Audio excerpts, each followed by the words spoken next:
असलामुअलैकुम की हाल चाल है वीरो। उम्मीद करदा सारे भरा ठीक होणगे। लो जी अज साहिवाल दे विच बारिश हुई आ ते बारिश तो बाद दा मौसम देखो, मौसम किड्डा सोहना ते आ देखो बारिश दे नाल सारियां चीज़ां जड़ियां ना साफ हो गई। आ देखो ज़रा बारिश दे नाल सारा मौसम साफ हो गया ते नाले आ देखो बारिश तो बाद जेड़े आ निकलदे ने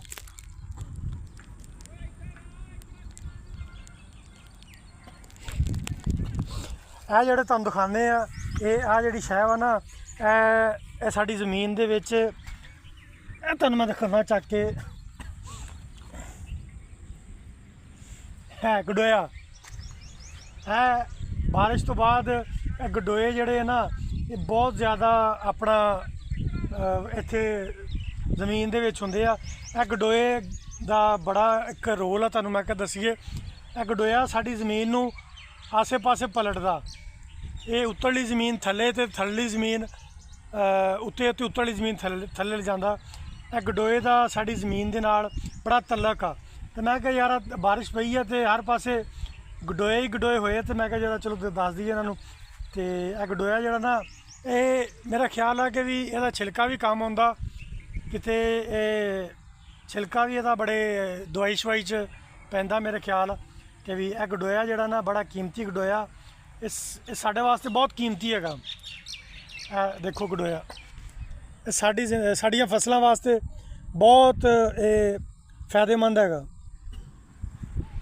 और जी बारिश का मौसम बड़ा प्यारा होया तो मैं क्या भरावां दिखा दिए मौसम हर शह जी अपने साफ सफाई हो गई आ। जी मिट्टी सी ना उत्तों दरख्तों तो वो लथ गई हुण।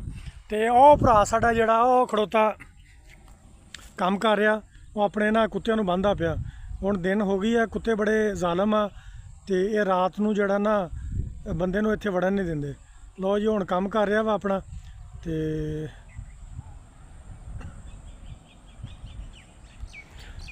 लो जी अज मेरा ख्याल आ कि भी हाड़ दी अज 24 तरीक हो गई आ ते माशाअल्लाह हाड़ दा 24 तरीक आ ते माशाअल्लाह बारिशां शुरू आ। मूनसून का सिलसिला शुरू हो गया तो अलहमदुलिल्लाह बारिशों की अपन लोड़ सी तो अल्लाह पाक की रहमत आ कि भी बारिशां 3-4 दिन पहले भी बारिश हुई है, 2-3 दिन पहले, उस तो बाद 2-3 पहले फिर बारिश हुई है। अल्लाह का करम है, बारिशां अपन लोड़ आ। देखो मक्की वास्ते तैयार की सी फसल, जमीन तैयार की सी तो जमीन तैयार की सी तो इत्थे लाउणी सी मक्की। तो हुण बारिश आ गई है, बारिश तो बाद हुण इहनूं ये वत्तर आएगा, वत्तर तो बाद असी ना इत्थे हुण मक्की लावांगे, दोबारा ज़मीन तैयार करांगे। ये फ़ायदा हो गया सानू कि भी ज़मीन जिहड़ी साडी ना ये ठंडी हो जाएगी। ठंडी इस तो हो जाएगी कि भी ये फसल ना जिहड़ी कणक साडी कणक तो बाद साडी वेली पई रही यह फसल, यह ज़मीन जिहड़ी ना ज़मीन वेली पई रही तो ज़मीन नूं हुण असीं तैयार कीता सी, डिस्कां मारियां सी, डिस्कां मार के उत्तों एक सील लवाती सीगी ते ताकि ये असी मक्की दी आस्ते तैयार कर दईए। तो रब की रहमत आ, शुक्र अलहमदुलिल्लाह। इहदे नाल एक होर फायदा सानू होएगा क्योंकि इहदी पैदावार मजीद वधेगी। वो जिहड़ी गर्मी नहीं हो जाती जमीन नूं, ये जमीन नूं भी गर्मी हो जाती आ।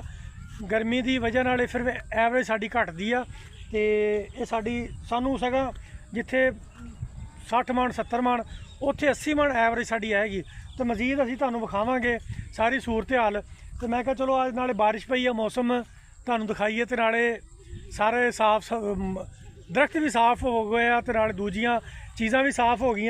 तो यह ज़मीन के उत्ते खड़ा सी, मैं क्या ये तैयार जेहन च आया, मैं क्या तैयार की सी तो रब की रहमत हो गई साडे कि भी ये ज़मीन जिहड़ी है ना इत्थे बारिश आ गई आ, ये ठार हो गई। हुण ये ठर गई आ, ठरन तो बाद असीं ना हुण ਇਹਦੇ ਤੇ ਹੁਣ ਦੁਬਾਰਾ ਸੀਆਂ ਲਾਵਾਂਗੇ।